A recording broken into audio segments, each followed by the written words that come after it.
আজ আমরা এক সামাজিক ক্রাইসিসের মধ্য দিয়ে যাচ্ছি, যে ক্রাইসিসের কারণে অসংখ্য পরিবার কিংবা সমাজে আজ বিশৃঙ্খলা দেখা দিচ্ছে প্রতিনিয়ত।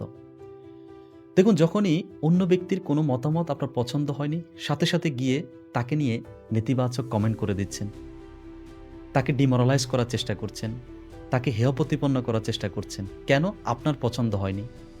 অর্থাৎ সে যে বিষয়টি বুঝাতে চেয়েছে অথবা যে আলোকে পারফর্ম করার কথা সে আলোকে পারফর্ম করতে পারেনি, আর আপনি গিয়ে তাকে যেভাবে নেগেটিভলি ডিমোরালাইজ করা যায় আপনি সর্বোচ্চ চেষ্টা করে যাচ্ছেন।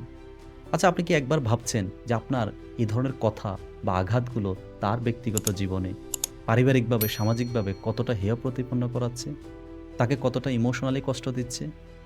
আমি যখন দেখে থাকি আমাদের প্রোগ্রামে master your mind to master your life, আমার প্রোগ্রামে অসংখ্য পার্টিসিপেন্ট এসে থাকে, ম্যাক্সিমামের ক্ষেত্রে একটি বিষয় দেখে থাকি যে অতীতের অমুকের এই কথা, অতীতের এই আঘাত, অতীতের এই প্রতিঘাত, অথবা অমুকের এই কথাটি, ওপিনিয়নটি, জাজমেন্টটি আমাকে এভাবে আঘাত করেছে, অর্থাৎ আমি এভাবে পারসিভ করে নিয়েছি, আজও আমার সাবকনশিয়াস মাইন্ডে পড়ে আছে এবং প্রতিনিয়ত আমাকে সে ট্রিগার করছে, কষ্ট দিচ্ছে।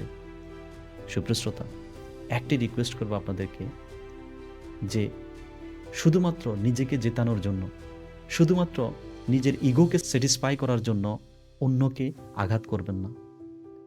আপনার সুযোগ আছে, স্বাধীনতা আছে বলে অন্যের পোস্টে গিয়ে কিংবা অন্যের লাইফে এন্ট্রি করে তাকে আঘাত করা, কটু কথা বলে দেওয়া, নেগেটিভলি ইম্প্যাক্ট করা, তাকে ডিমোরালাইজ করা, এসব থেকে আমরা যতটা বেঁচে থাকব ততটাই আমাদের পরিবার, সমাজ, এমনকি দেশের যে মানসিক স্থিতিশীলতা সেটি অর্জন করতে আমাদেরকে সাহায্য করবে।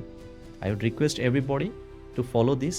এটি আপনার পার্সোনাল লাইফ কিংবা প্রফেশনাল লাইফে we should maintain that, so that we can maintain that harmonious environment, যা আমাদেরকে এক স্থিতিশীল, এক চমৎকার পরিবেশে বেড়ে উঠতে, আমাদের সন্তানদেরকে বেড়ে উঠতে সাহায্য করবে।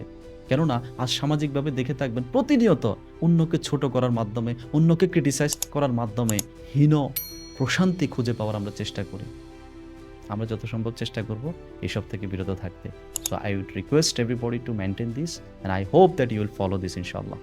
And let me know if you are ready to follow this. Just type ready in the comment box. Allah Hafiz.